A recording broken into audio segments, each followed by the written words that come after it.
What are the Elder Scrolls? Ask 100 players and they'll give 100 answers. Freedom, lore, exploration. But for many, there's one game that embodies it all. Not just as a chapter in the series, but as its soul.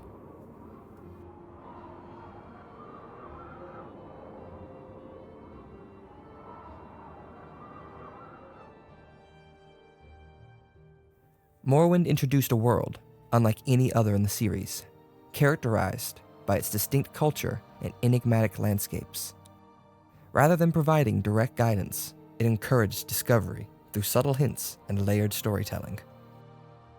The experience took place within a setting steeped in prophecy and uncertainty, inviting engagement with its unique complexities. And yet, for all its strangeness, it felt right, as if this was the world that the scrolls were always meant to tell stories in. This video isn't just a retrospective on Morrowind. Rather, it's a thoughtful examination of why, even decades later, it endures as the most authentic representation of the series' potential. It will explore how Morrowind's design choices, ranging from its uncompromising world-building to its intricate political factions and enigmatic storytelling, laid a foundation that Oblivion and Skyrim built upon but never fully replicated. Because, at the heart of the scrolls, beneath all the dragons in Daedra, lies something stranger, older, and more powerful. A commitment to player freedom, to systems that invite experimentation, and to worlds that don't explain themselves. And nowhere is that more fully realized than in Morrowind.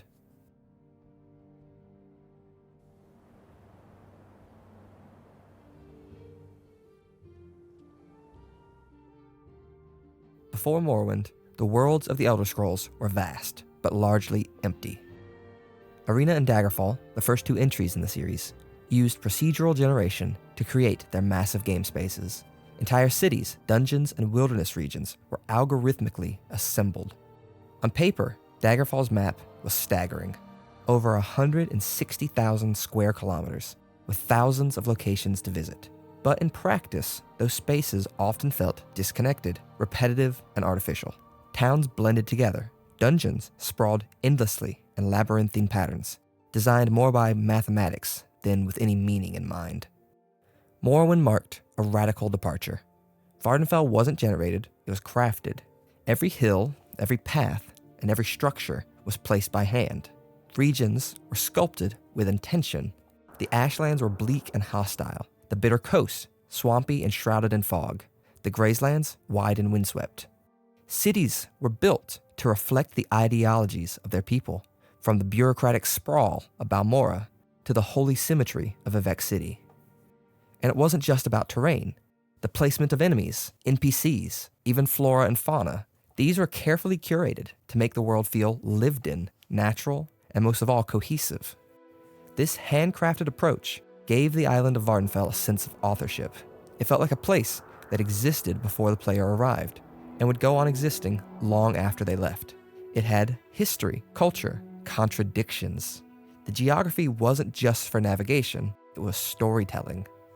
That shift from scale to substance became a turning point not just for the Elder Scrolls, but for open world design across the industry.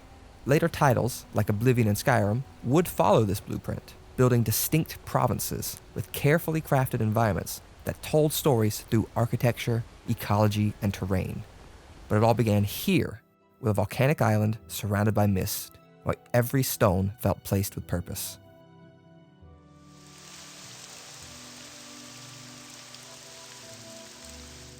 In Morrowind, joining a faction wasn't just a way to level up or unlock gear. It was a declaration of allegiance. It meant aligning with a political philosophy, a cultural identity, and a set of often conflicting values. And as the player rose through the ranks, they didn't just earn new titles. They took on the responsibilities, rivalries, and reputational baggage that came with them. The great houses, Telvanni, Hlaalu, Redoran, were more than quest hubs. They were ideological rivals vying for dominance over Vardenfell. Each house came with its own rules, customs, and worldview. Telvanni prized arcane power and isolationist hierarchy.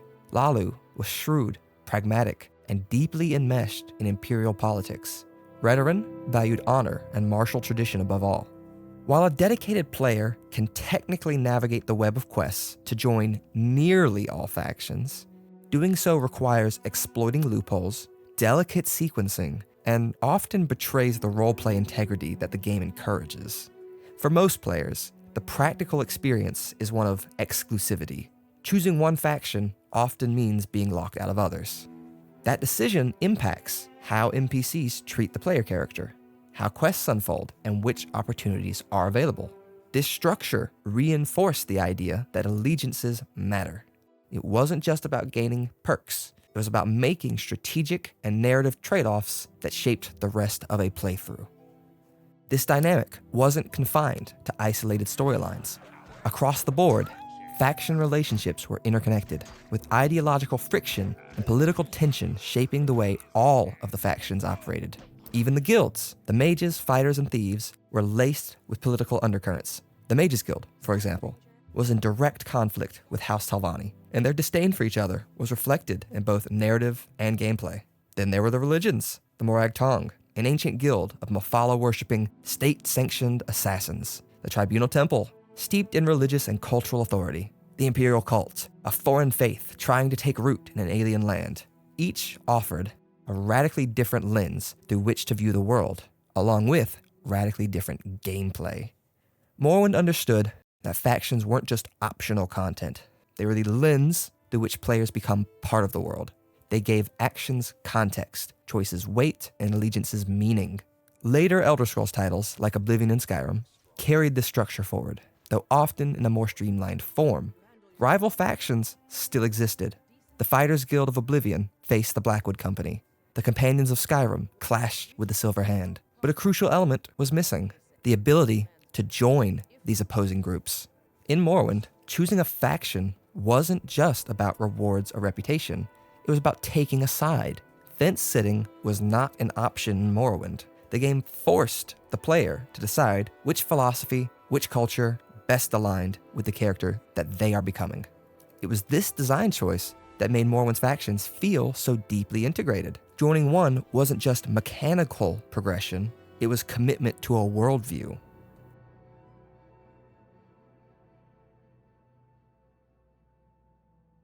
In Morrowind, exploration wasn't just a feature, it's philosophy. The game offered no glowing quest markers, no floating arrows, no GPS-style compass. Instead, it provides semi-vague directions, just enough to point the way, and trusted players to navigate it on their own. Quest instructions were often delivered through spoken clues or handwritten journal entries, referencing landmarks, roads, or distinctive geography. Missing a step of these instructions might mean retracing the route, consulting locals, or simply observing the landscape more carefully. This approach created a sense of immersion that few games have ever matched. The world wasn't gamified, it felt grounded. Every discovery felt earned, not because an objective marker pointed it out, but because attention had been paid, details were noticed, and clues had been followed. Straying from the path could lead to a Daedric shrine, a forgotten tomb, or a lone figure with a story buried deep in the wilderness. These moments weren't distractions, they were the lifeblood of the experience. Morrowind's successors shifted toward a more guided experience, introducing the infamous quest marker, objective tracking, and more streamlined navigation systems that favored accessibility over Morrowind's ambiguity.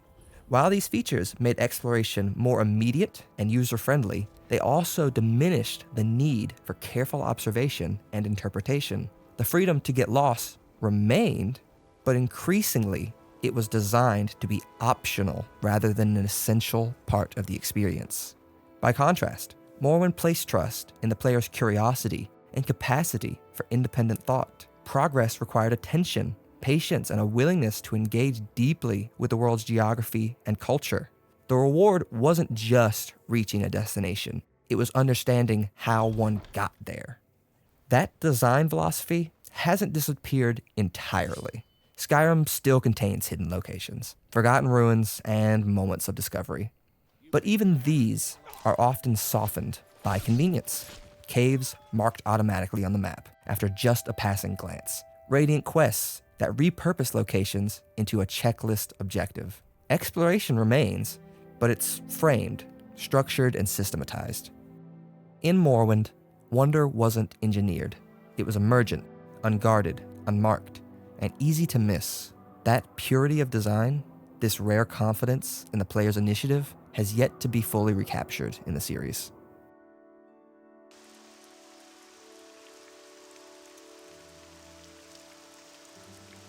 By now, a picture emerges, not just of a game, but of a design ethos. One where freedom isn't just permitted, but encouraged.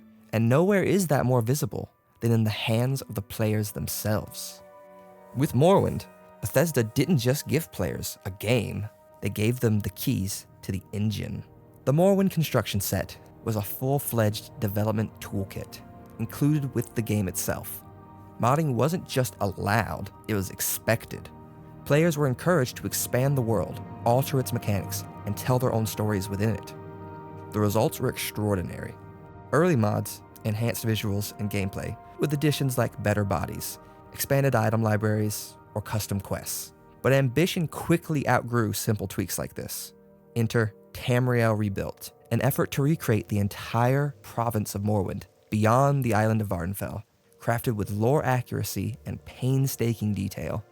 This vision would eventually grow into Project Tamriel, a broader initiative to reconstruct the entire continent, bringing in regions like Cyrodiil and Skyrim into the Morrowind engine. Over the years, the community didn't just expand the world, they expanded the game itself, and eventually, two major technical paths would emerge.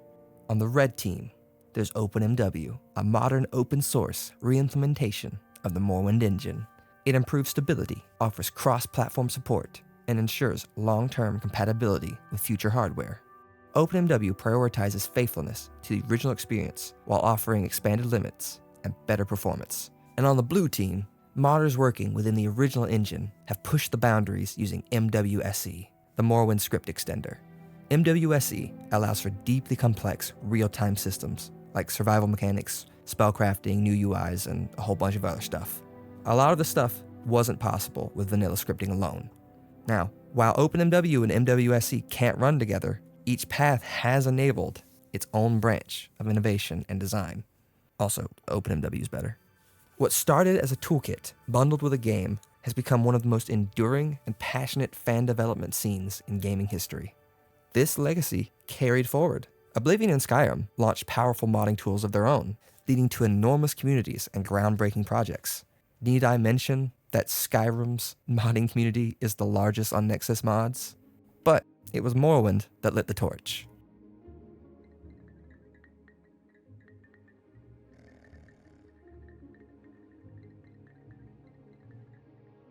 Among Morrowind's most enduring contributions is its approach to narrative design. The protagonist was not a prophesized hero at the outset, but an outsider thrust into a web of prophecy, politics, and cultural tension. The story of the Morrowind was not delivered through exposition or spectacle. It emerged gradually through text, conversation, and cultural immersion. The world offered no immediate validation, it resisted intervention, and withheld understanding until it had been earned. The Tribunal, far from being omnipotent deities, were morally ambiguous figures, rulers shaped by sacrifice, deception, and spiritual compromise. Dagoth, rather than a one-dimensional antagonist, functions as a tragic idealist, a visionary consumed by a delusional dream of liberation and divine right. Morrowind's narrative was lofty and obscure. It operated through implication and interpretation rather than explicit guidance. This allowed for a form of storytelling that rewarded attention and critical thought. The result was a narrative that felt as if it belonged to the world, not simply to the player. Oblivion, while retaining much of the series' world-building ethos, marked a shift toward greater accessibility. Its main quest was more linear, more cinematic, and more immediate. Characters were fully voiced, dialogue more direct as a consequence, and the stakes more clearly defined.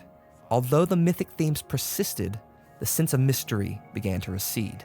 By Skyrim, this transition had accelerated. The protagonist was a predetermined figure of destiny, central to events from the outset. The narrative became more structured and streamlined, favoring dramatic moments over slow discovery.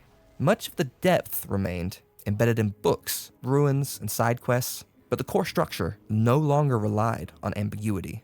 A world that once whispered its secrets now shouted them.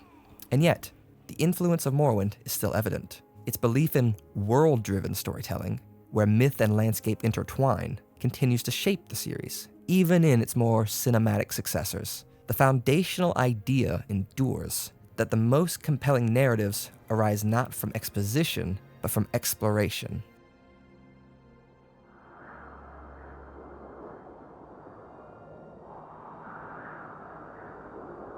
Morrowind didn't just evolve the Elder Scrolls, it defined it. Before it, the series was ambitious. After it, it had an identity. Morrowind gave the world of Tamriel its depth, its weirdness, and its wonder. It established the tone, structure, and scope that would guide the series for decades.